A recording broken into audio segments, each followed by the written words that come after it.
உரிமை களம் பார்வையாளர்கள் அனைவருக்கும் வணக்கம்.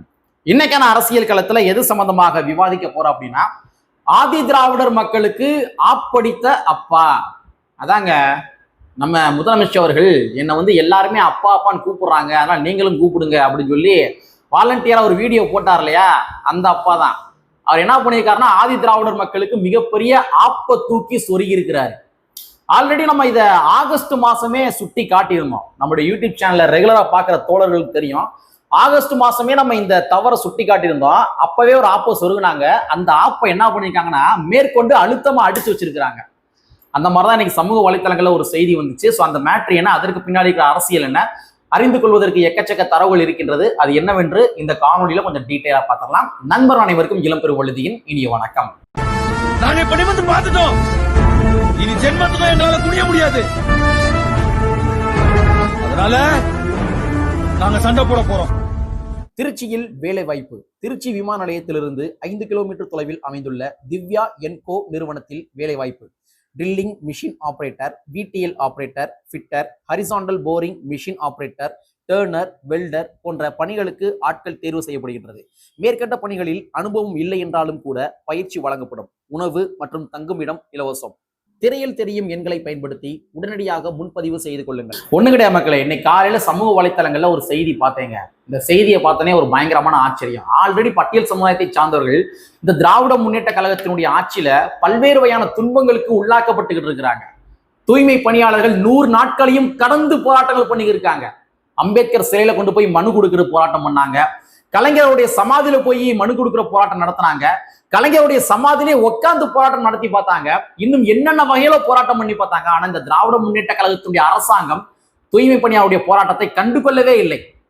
கூலி திரைப்படத்தினுடைய படத்துக்கு ரிவ்யூ போறது, ஸோ இந்த மாதிரிதான் ரிவ்யூ போற வேலையை மட்டும்தான் இங்க இருக்க திராவிட முன்னேற்ற கழகம் பார்த்தார்கள்.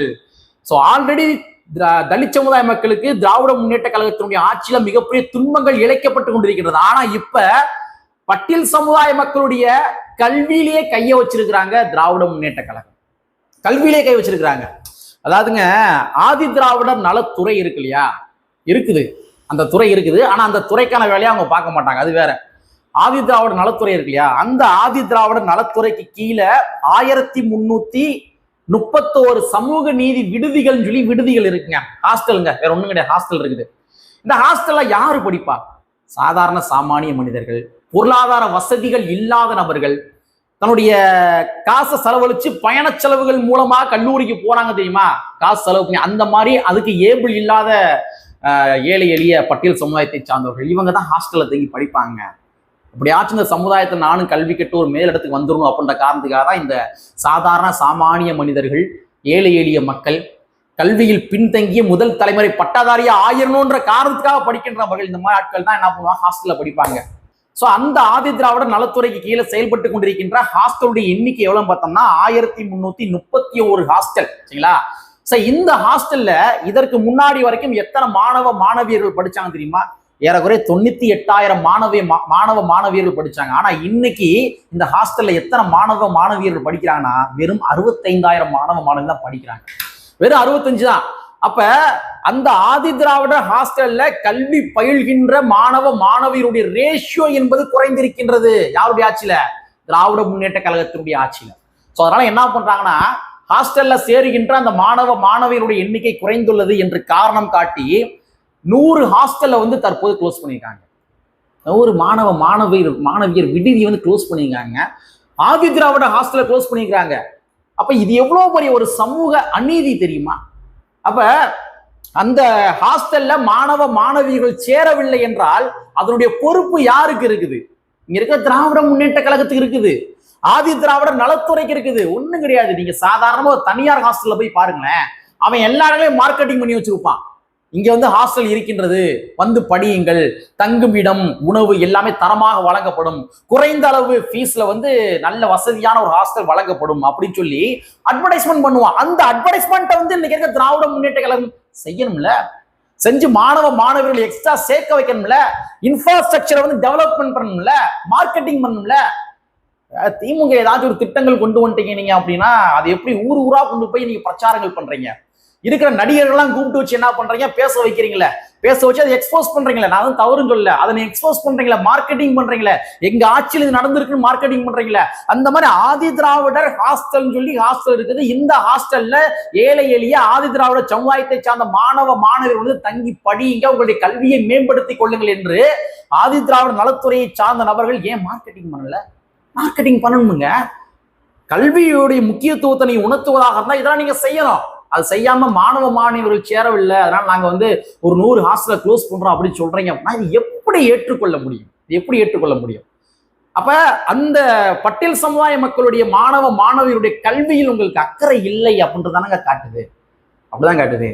நான் வெளிப்படையா சொல்றேன், இன்னைக்கு இருக்கிற திமுகவுடைய அமைச்சர் பெருமக்களாக இருந்தாலும் சரி, இல்லாட்டி வந்து அண்ணா திராவிட முன்னேற்ற கழகத்தினுடைய முன்னாள் அமைச்சர் பெருமக்கள் இல்லாட்டி எம்எல்ஏக்களாக இருந்தாலும் சரி, அவங்க வந்து அங்கங்க ஒரு சில பேர் வந்து இன்னமும் கூட மிகப்பெரிய ஒரு கல்லூரியில வச்சு ரன் பண்றாங்க. அவங்களுடைய கல்லூரி அவங்க வந்து அட்வர்டைஸ்மெண்ட் பண்றாங்கல்ல. அரசு திட்டங்களை வந்து அட்வர்டைஸ்மெண்ட் பண்ண முடியல. நீங்க இந்த மாதிரி சமூக நீதி ஆட்சியில வந்து ஒரு ஆதி திராவிட ஹாஸ்டல் இருக்குது, இத்தனை ஹாஸ்டல் இருக்குது, வந்து பயிலுங்கள், உங்களுக்கு வந்து எல்லா சகல வசதிகள் கிடைக்கும், உங்களுடைய குறைகளை சொல்லுங்கள் அப்படின்னு சொல்லி நீங்க அட்வர்டைஸ்மெண்ட் பண்ணி மாணவ மாணவர்கள் சேர்க்கணுங்க. நீங்க ஒண்ணும் கிடையாதுங்க. நீ சாதாரணமா இன்னைக்கு இருக்க பிரைவேட் ஸ்கூல்ல வந்து என்ன பண்ணுவாங்க அப்படின்னா, கரெக்டா வந்து அந்த இயர் எண்டு வர்றப்ப, அதாவது கல்வியாண்டு இருக்கு இல்லையா, அதை ஏப்ரல் மாசம் மே மாசம் என்ன பண்ணுவாங்கன்னா, அந்த ஸ்கூலுடைய லேபர்ஸ் என்ன பண்ணுவாங்க, ஊரா போவாங்க. ஊரா போய் என்ன பண்ணுவாங்கன்னா, மாணவரை வந்து சேர்ப்பாங்க. எங்க பள்ளியில வந்து சேர்ந்துக்கங்க, நல்லா இருக்கு, பாம்ப்ளன் கொடுப்பாங்க. பாம்ப்ளன் கொடுத்து என்ன பண்ணுவாங்கன்னா சேர்ப்பாங்க, நல்லா இருக்குன்னு. அந்த மாதிரி இதுவும் ஒன் டைப் ஆஃப் வேலைங்க, அரசாங்கத்தினுடைய வேலைங்க. அப்ப நீங்க அசால்ட்டா நீங்க ஆதி திராவிட ஹாஸ்டலை க்ளோஸ் பண்ணிட்டு போறீங்க அப்படின்னா இதை எப்படி ஏத்துக்கிறது முடியுது? இதை தான் சொன்னேன், ஆதி திராவிட மக்களுக்கு ஆப்படித்த அப்பா. ஏற்கனவே ஆகஸ்ட் மாசம் நம்ம ஒரு வீடியோ போட்டிருந்தோம், நம்ம சேனலை பார்க்குற தோழர்களுக்கு நல்லா தெரியும். ஆகஸ்ட் மாசத்துல இதே மாதிரிதான் வந்து 51 ஹாஸ்டலை க்ளோஸ் பண்ணாங்க. இதெல்லாம் இன்னொரு விஷயம் என்ன தெரியுமா, மாணவ மாணவியர்கள் மட்டும் கிடையாது, அந்த ஹாஸ்டல்ல வேலை பார்த்து கொண்டிருக்கின்ற ஊழியர்கள் இருக்காங்க தெரியுமா, அவங்களுடைய வாழ்வாதாரமும் போகுது. அவங்களுடைய வாழ்வாதாரம் போகுது, அவங்களுடைய வேலை வாய்ப்புகளும் போகுது. சும்மா கிடையாது, அவங்களுடைய வேலை வாய்ப்புகளும் போகுது. அங்க பல செக்டார் இருக்குது. அந்த சமையல் வேலை பார்க்கின்ற நபர்கள் இருப்பாங்க, கிளீன் பண்ற வேலை பார்க்கிற நபர்கள் இருப்பாங்க, அங்க ஏதாச்சும் ஆசிரியர்கள் இருப்பாங்க, வார்டன்ஸ் இருப்பாங்க. இவங்க எல்லாமே ஆதி திராவிட சமுதாயத்தை சார்ந்தவர்கள் தான். அந்தந்த ஹாஸ்டல்ல அவங்களுக்கு தான் வந்து ஃபர்ஸ்ட் ப்ரிஃபரன்ஸ் வழங்கப்படும். அப்ப அவங்களுடைய வேலை வாய்ப்புகளும் கூட இழக்கப்படுகின்றது இந்த இடத்துல. அப்ப அரசு ஏன் கண்டுகொள்வதில்லை? இது மிகப்பெரிய தவறான விஷயமா தெரியலையா? எனக்கு என்ன கேள்வி அப்படின்னா, புரட்சியாளர் அம்பேத்கர் அவர்கள் எதற்காக இந்த தனித்தொகுதி என்ற முறையை கொண்டு வந்தாரு தெரியுமா? இரட்டை வாக்குரிமை கேட்டாரு. அதுக்கப்புறம் வந்து பூனா ஒப்பந்தம் மூலமாக அது வந்து தனித்தொகுதியாக மாற்றப்பட்டது. காந்தி வந்து ஒரு மிகப்பெரிய சூழ்ச்சி பண்ணாரு. அதெல்லாம் ஒரு வேற டாபிக், நிறைய பேர் தெரியும். ஓகே, எதுக்காக வந்து அவர் தனித்தொகுதின்ற ஒரு முறையை கொண்டு வந்தார்? இங்க இருக்கிற பட்டியல் சமுதாயத்தை சார்ந்தவர்கள் தனித்தொகுதியில போட்டி போட்டு எப்படியாச்சும் தான் சார்ந்த சமுதாயத்தை ஏதாச்சும் செஞ்சுன்ற காரணத்துக்காக தாங்க தனித்தொகுதியை கொண்டு வந்தாரு.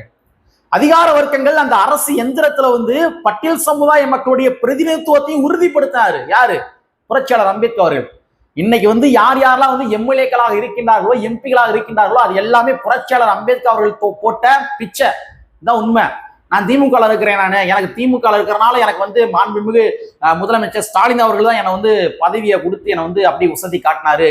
ஸ்டாலின் அவர்கள் போட்ட பிச்சை கிடையாது, அம்மையார் ஜெயலலிதா அவர்கள் போட்ட பிச்சை கிடையாது. இது முழுக்க முழுக்க யாரு போட்ட பிச்சைனா புரட்சியாளர் அம்பேத்கர் அவர்கள் போட்ட பிச்சை. தான் சார்ந்த சமுதாயத்துக்கு ஏதாச்சும் செஞ்சிருவாங்கன்ற காரணத்துக்காக போட்ட பிச்சை இது. ஆனா நீங்க என்னன்னா திமுகவுடைய சொம்பா மாறி போயிட்டீங்க, அதிமுகவுடைய சொம்பா வந்து மாறி போயிட்டீங்க.